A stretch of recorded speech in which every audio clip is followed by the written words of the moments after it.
For nearly 6 decades, Bob Hill has been a fixture in journalism, telling stories that have shaped the way that we see the world, especially right here in Kentuckiana. From covering icons like Muhammad Ali to Loretta Lynn to shining the light on everyday heroes, his writing captures the heart and soul of America. Now he's sharing those stories in his new memoir, Out Here, Essays and Encounters from the Heart, Soul, and Left Field. Bob Hill joins us here in studio. It is such a pleasure to have you in studio. Thank you so much. Well, thank you. You got that just the way I wrote it. I said the entire title, absolutely correct. You know, looking back, I mean, on your career, you were a fixture here with the Courier-Journal when the Courier-Journal was at the height of when it was owned by the Binghams. Yeah, I was blessed. I really was. It was a great era to be in, and the Binghams were great people to work with and for. Incredible talent in that building. Everybody, writers, photographers, editors. So. But it brought back memories parking here in our lot today with us right just behind anytime, us. Even actually driving by the old courthouse and the city hall and so forth, I spent a lot of time in those buildings, talking to people and watching things happen. Yeah. What drew you to journalism, or was it what you set out to do to say, I want to tell these stories? Well, just the opposite. I went to Rice University on a basketball scholarship. I minored in pool. I had no idea what I was going to do. You could do that? You could minor in pool? No. That's your hobby on the side when you told your parents? I'm working on my minor. Some people a picture of you here, too. That you say, yeah, look at you. Look at you. Look at that. Man, I don't keep that one up for me. Wow, yeah, that's been Rice days. And so did you think that, you were going to follow a path of sports? Yes, initially I did think that, and I thought maybe even like being a sports writer was one of the things I did. But I got out of college, and I had no idea what I wanted to do specifically. I got a job at Montgomery Ward as a management trainee. That didn't go well. The last 2 weeks I was there, they put me in a Santa Claus suit, and I rode a bike around the store in a Santa Claus suit. So I left there, went back home to Illinois, and went to work for the Chrysler Corporation. Ended up ordering parts for police cars. That didn't go well either. So I'm 25 years old, married with a 6-month-old daughter. I'm going to be a writer. I quit cold turkey, went home and told Janet, I'm out of here. I want to write for a living. That's what I do best. That's what I like to do. And I went to my hometown weekly in Sycamore, Illinois. The editor had just left, and they needed somebody. I had no experience, no writing schooling at all, no journalism schooling at all. And they hired me because I was from, they needed somebody else from my hometown. And I started writing in longhand with a pencil. I never learned how to type. I did that for a couple of years. I started writing columns. Once I wrote a column, it was game over. That's where I belonged. And I went from there to a Rockford, Illinois paper for 5 years. Then I came to Louisville in '75. Agitated for a column from day one, and I got it. I was a Kentucky columnist. And I'd get in my truck on Mondays and just drive around Kentucky and run into people and write about them. And I get paid for it.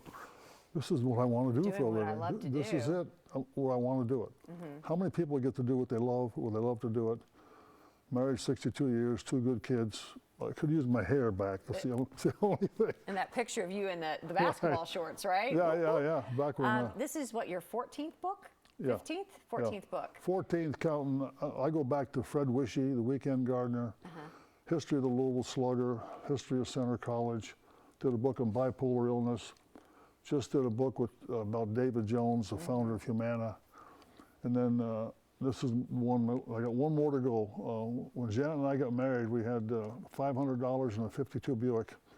That's the title of my next book. $500 in a 52 Buick. This one is a collection of your essays and columns. Right. And so kind of take us through how do you, first of all, narrow those down? Well, they sort of find you if you're lucky. Like a Kentucky column, I go out, I was just driving around in my truck, and I saw a guy plowing behind 2 mules. I've never done that. I want to plow behind 2 mules. I get out of the truck, I talk to the guy, he says, come on, Bob. And here I am plowing behind 2 mules, things like that. I went to Butcher Hollow, never been there before, of course, and Loretta Lynn's brother owned a grocery store. They had a band in there, they were playing a band. I ended up going to his home where Loretta grew up, drinking moonshine with Loretta Lynn's brother in Butcher Hollow, Kentucky. And a more poignant one for sure, I was out in western Kentucky and I met a man, a black man, 94 years old. and the son of slaves. And we were trying to find his parents' graves. We went to the cemetery, and only stones. There's no memorial, no, just stones. He wasn't sure which one was his mom and dad. It kind of takes you back to the way things were, and just a fun guy to talk to. If there's anybody you could go back and have more follow-ups with, or another interview, did you ever leave any of those where you're like, oh man, you know, I should have asked this, or I just want one more chance to follow up? Probably Muhammad Ali. You know, toward the end, he was kind of losing a little bit. And he was at his mother's house. A guy called me and said, hey, Ali's here, why don't you come talk to him? I go knock on the door, and Rahman, his brother's there. I go in and I spend an hour and a half with Ali. And, you know, it's like, oh, this is Ali. You grow up in a small town in Illinois, you never expect to see that. No. And I'd like to go back and talk to him again, and just, there he is. You know. There he is right there. You know, To have one more chance with him. People are going to get a chance to connect with you a couple of times this month and talk to you about the book and meet you in person. Where can they see you? Carmichael's Saturday from noon to 2, and then Peterson Dumanil House Sunday at 2 o'clock with the Louisville Historical Society.